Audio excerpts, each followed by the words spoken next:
अमृतपाल को लेकर अमृतपाल सिंह के खिलाफ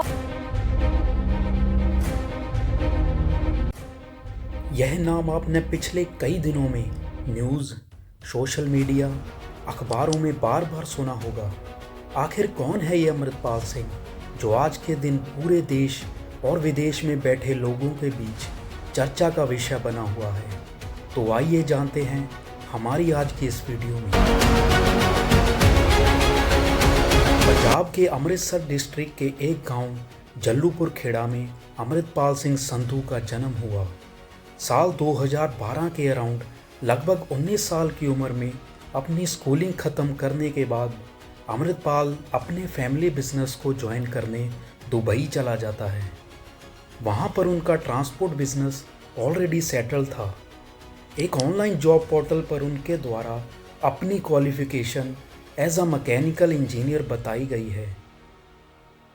इससे थोड़ा हटके अब बात करते हैं दीप सिद्धू के बारे में, क्योंकि दीप सिद्धू डायरेक्टली या इनडायरेक्टली अमृतपाल सिंह से कनेक्टेड है। जी हाँ, ये वही दीप सिद्धू है जिनकी पिछले साल 15 फरवरी 2022 को एक कार एक्सीडेंट में डेथ हो गई थी। लेकिन उनकी यह कार एक्सीडेंट में हुई डेथ आज भी एक मिस्ट्री कही जाती है उनके सपोर्टर्स के द्वारा। किसान आंदोलन के टाइम दीप सिद्धू काफ़ी चर्चा में था। उनका यह मानना था कि इस आंदोलन का मोटिव केवल फार्म लॉज वापस करवाना नहीं, बल्कि एक लार्जर पॉलिटिकल और सोशल ट्रांसफॉर्मेशन चेंज पंजाब में होना चाहिए। लेकिन आंदोलन को लीड कर रहे लोग उनके इस बात से सहमत नहीं थे। मगर इस सब से हज़ारों मील दूर बैठा एक शख्स दीप सिद्धू के विचारों से सहमत था। जी हाँ, यह कोई और नहीं बल्कि अमृतपाल सिंह ही था। एक इंटरव्यू में अमृतपाल सिंह द्वारा बताया गया कि दीप सिद्धू से उनकी कई घंटों तक फ़ोन पर बात होती थी पंजाब के अलग अलग मुद्दों के बारे में। यह सिलसिला 5 साल से भी ज़्यादा तक चलता रहा। कहा जाता है कि दीप सिद्धू और अमृतपाल सिंह की कभी फेस टू फेस मुलाकात नहीं हुई। अमृतपाल सिंह के सपोर्टर्स द्वारा दावा किया जाता है कि दीप सिद्धू ने जो एक प्रेशर ग्रुप वारिस पंजाब दे नाम से बनाया था, उनकी डेथ के बाद अमृतपाल सिंह को एक लेजिटिमेट प्रोसेस से उसका हेड बनाया गया। लेकिन इस ऑर्गेनाइजेशन का एक सेक्शन ऐसा भी था जो इस क्लेम को खारिज कर रहा था। उनके मुताबिक दीप सिद्धू और अमृतपाल सिंह में विचारक मतभेद थे। इस सेक्शन के एक शख्स ने तो यहाँ तक कहा था कि दीप सिद्धू ने अमृतपाल सिंह को सोशल मीडिया पर ब्लॉक तक कर रखा था। अमृतपाल सिंह के क्रिटिक्स का कहना था कि उनके वारिस पंजाब दे जथेबंदी के हेड बनने की अनाउंसमेंट को अचानक ही सोशल मीडिया पर पोस्ट कर दिया जाता है और यह डिसीजन लेने से पहले दीप सिद्धू की फैमिली को भी कंसल्ट नहीं किया गया। लेकिन इस कहानी की असली शुरुआत तब होती है जब अमृतपाल सिंह अगस्त या सितंबर 2022 के अराउंड इंडिया में एंट्री करता है और सितंबर मंथ में अमृतपाल सिंह द्वारा 2 बड़ी गैदरिंग्स को एड्रेस किया जाता है। इस पॉइंट ऑफ टाइम तक अमृतपाल सिंह एक अमृतधारी सिख नहीं था। इंटरनेट पर उसकी ऐसी पिक्स भी सर्कुलेट हुई जिसमें उसके हेयर और बियर्ड कट देखी जा सकती है। 25 सितंबर 2022 को अनंतपुर साहिब में एक बड़ी गैदरिंग के सामने अमृतपाल सिंह द्वारा अमृत छका जाता है। अमृतपाल के साथ साथ और भी कई लोगों ने इस इवेंट में अमृत छका। इसके 4 दिन बाद अमृतपाल एक और बड़ी गैदरिंग को संबोधन करता है पंजाब के मोगा ज़िले में स्थित रोडे गांव में, और यहाँ पर अमृतपाल सिंह की दस्तारबंदी की जाती है। इस जगह की खास बात यह थी कि यह गांव 1970 और 80 के दशक में बेहद पॉपुलर सिख रिलीजियस एक्टिविस्ट संत जरनैल सिंह खालसा भिंडरांवाले का नेटिव विलेज है। अमृतपाल सिंह का पहरावा, उनके बोलने का तरीका संत भिंडरांवाले से काफ़ी मेल खाता था, जिसने उसे लोगों में काफ़ी पॉपुलर कर दिया। यहाँ पर इम्पॉर्टेंट यह है कि इस पॉइंट ऑफ टाइम तक पंजाब में लोगों की अमृतपाल सिंह को लेकर ओपिनियन डिवाइडेड नज़र आती है।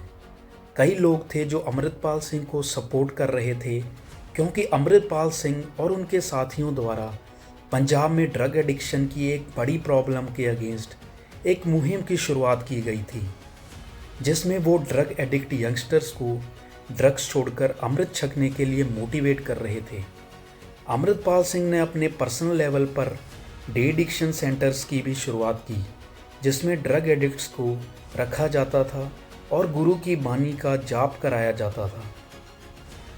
इसको और प्रमोट करने के लिए अमृतपाल सिंह और उनके साथियों द्वारा खालसा वहीर, जो कि एक रिलीजियस प्रोसेशन है, चलाया गया, जिसमें वो गुरु ग्रंथ साहिब जी की सवारी को लेकर अलग अलग शहरों में गए और लोगों को नशा छोड़ने और अमृत छकने के लिए उत्साहित किया।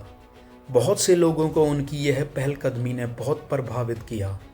उनका मानना था कि जो काम सरकार और बड़ी रिलीजियस इंस्टीट्यूशंस ने करना था, अगर वो काम कोई शख्स अपने पर्सनल लेवल पर कर रहा था तो उसका साथ ज़रूर देना चाहिए। वहीं दूसरी ओर अमृतपाल सिंह द्वारा थोड़ा एक्सट्रीम होकर कुछ ऐसे एक्शंस भी लिए जाते हैं जिससे कई लोग अमृतपाल सिंह के अगेंस्ट भी आकर खड़े हो गए।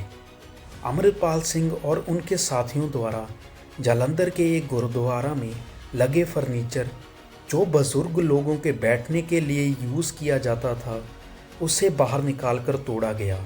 उनका कहना था कि गुरु ग्रंथ साहिब के सामने अगर कोई इंसान उनके बराबर या उनसे ऊपर लेवल पर बैठता है तो यह गुरु का अपमान है। उन्होंने अकाल तख्त साहिब के एक ऑर्डर का हवाला देते हुए अपने इस एक्शन की जस्टिफिकेशन दी। पंजाब के कई और गुरुद्वारों में भी इस ऑर्डर को फॉलो किया गया। इस बात से बहुत से लोगों को लगा कि उन्हें ज़बरदस्ती इस गुरुद्वारों में बैठने से रोका जा रहा है, जो अपने हेल्थ इश्यूज़ के चलते नीचे ज़मीन पर बैठ नहीं सकते थे। इसके अलावा अमृतपाल सिंह सोशल गैदरिंग्स में बड़े ओपनली खालिस्तान को सपोर्ट करने की बात करते थे। सिख कम्युनिटी के ही बहुत से लोग खालिस्तान के आइडिया से सहमत नहीं थे। अमृतपाल सिंह और उनके साथी हमेशा अपने साथ भारी भरकम हथियार लेकर चलते थे, जिसे देखकर कुछ लोगों का कहना था कि यह डर का माहौल बनाया जा रहा है, जिसकी जस्टिफिकेशन में अमृतपाल सिंह कहते हैं कि हथियार रखना सिख धर्म में शुरू से चला रहा है और हथियारों को सिख धर्म में एक पीर के बराबर का दर्जा हासिल है। दोस्तों, यहाँ तक तो सब ठीक ही चल रहा था, लेकिन अगर देखा जाए तो अमृतपाल सिंह का नाम हर किसी की ज़ुबान पर था, फिर चाहे वो उसे क्रिटिसाइज़ कर रहे हों या फिर उसको सपोर्ट। लेकिन इसके बाद जो इंसिडेंट्स हुए, उन्होंने इस कहानी को पूरा 360 डिग्री घुमा के रख दिया। अगर आप चाहते हैं कि इस वीडियो का नेक्स्ट पार्ट हम आपके सामने लेकर आएँ, तो चैनल को सब्सक्राइब ज़रूर करें और इस वीडियो को लाइक और कमेंट ज़रूर करें।